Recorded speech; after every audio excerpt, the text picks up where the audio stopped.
welcome back to Behind the Barnyard Doors. We are here with Sahara today. My name is Sarah and I'm one of the carnivore keepers here at Safari West.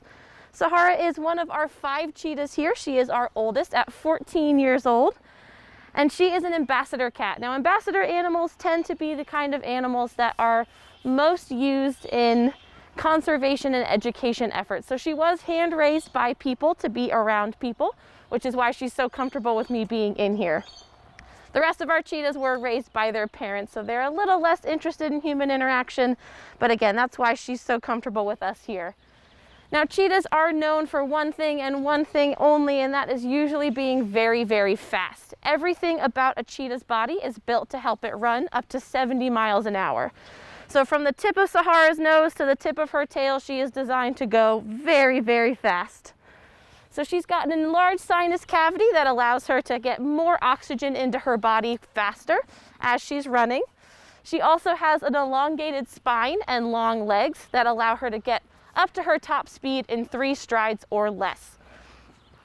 Sahara also has some really long, beautiful claws that are only what are called semi-retractable, which means that they don't go all the way back in like your house cat at home. It's kind of like wearing running shoes all the time, which is very helpful for her when she's pushing off the ground in order to build up speed quickly.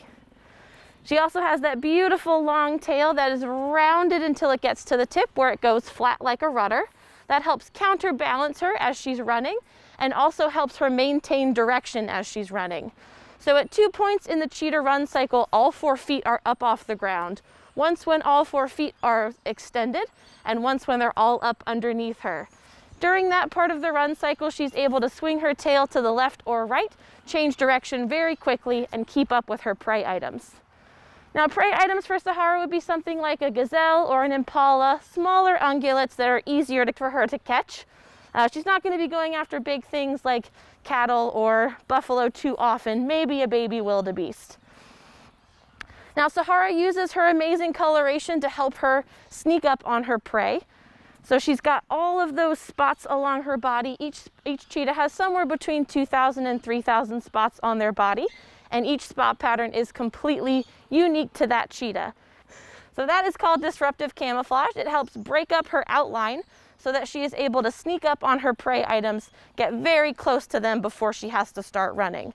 Cheetahs can only run for a few seconds at a time at their top speed, so they want to make sure that they are as close as possible to their prey items before they have to take them down.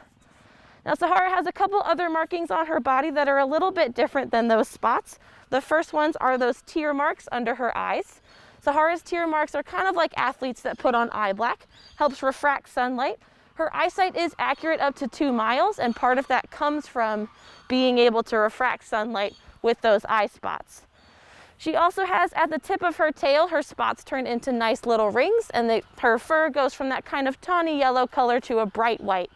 That's likely what's called a follow me mark. It's low enough to the ground that if she were to have babies, they'd be able to latch on to that bright white cotton ball and follow mom safely through the tall grass. Now, I've been working with Sahara here for a little over 2 years.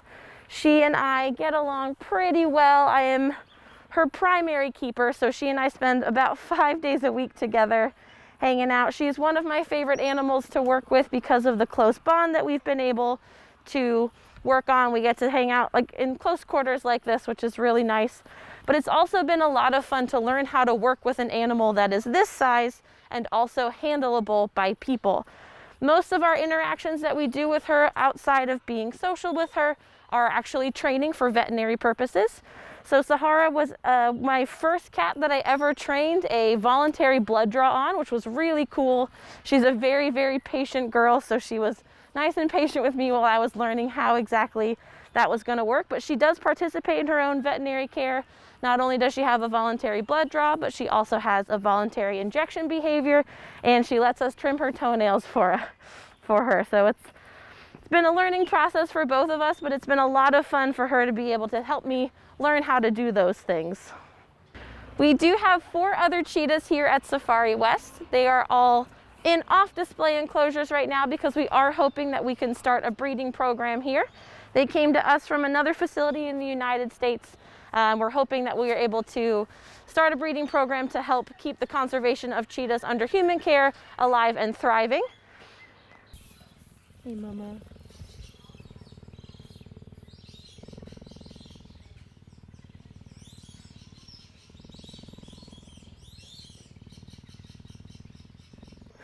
So that sound you just heard was Sahara purring. Cats purr for a variety of reasons. Typically the one most people think of is their house cat at home purring when they're content. Based on her body language, I think we can say she's pretty comfortable sitting here with us. Now, cheetahs can also make a wide variety of other vocalizations as well. The most common one is chirping.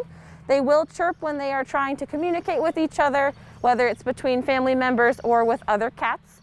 They can also growl and they can bark as well. But the most common ones are chirping and purring.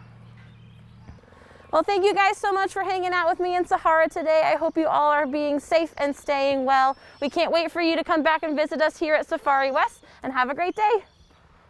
Thank you, Miss.